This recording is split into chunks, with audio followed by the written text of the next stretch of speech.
Follow me. Two simple words that changed everything. At least it changed everything for those simple fishermen that day when Jesus called them by name.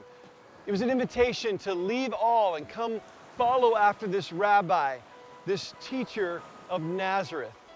See, it was here on the Sea of Galilee that the very first disciples of Jesus Christ were called, invited to follow in the footsteps and learn the way of this master teacher, Jesus Christ. It was Peter, James, John. They were out doing what fishermen love to do, try to catch some fish. In fact, Jesus called out to them and said, "Hey guys, cast your nets on the other side of the boat." And when they did, they brought in such a large catch of fish that it says their boats began to sink. So they quickly made their way back here to the seashore. And Jesus said to them, "Now I'm going to make you fishers of men. Come follow after me. Be my disciples." Now, to be invited to be a disciple of a rabbi was a huge honor. Very few were chosen or selected. And to be a disciple, in the Hebrew, that word is talmid, meant that you would set your life aside to study the life of your rabbi. See, a disciple doesn't just want to know what a rabbi knows. It goes so much deeper than that. A disciple wants to be as the rabbi is. And so he would study his life, his actions, the way he walked and talked, and the way he lived, and the way he prayed, and even the way he ate his food, so as to emulate and follow and pattern their life after their rabbi teacher. There's an old Jewish proverb that says, "May you be covered in your rabbi's dust."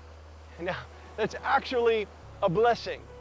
It meant that if you were good enough to be chosen to follow after a rabbi, then you would practically be following him from village to village, walking right behind him in his footsteps. And the prayer was that may you walk so closely behind the rabbi that as the dust kicks up from his sandals, that it covers you.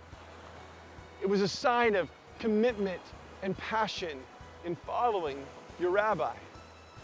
That's exactly the kind of commitment and passion that these early disciples had. Right here on the Sea of Galilee, they left their nets and their boats behind, their reputations, their security, their professions, to follow after, to walk in the footsteps of Jesus of Nazareth. See, I think in our Western culture, we don't really understand what it means to be a disciple of Jesus Christ.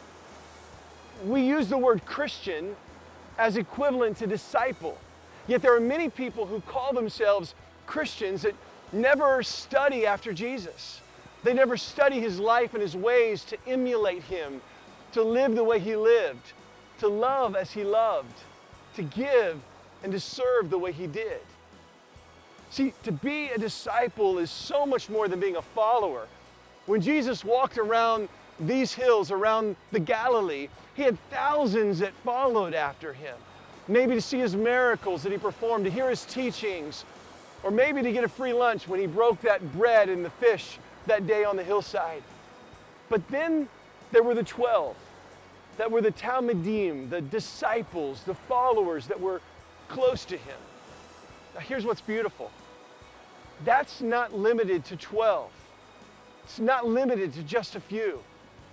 Jesus invites you and me to come follow in his footsteps, to walk in his ways, to emulate his life. When Jesus says to us, "Follow me," let's follow so closely behind that we're covered in the dust of our rabbi.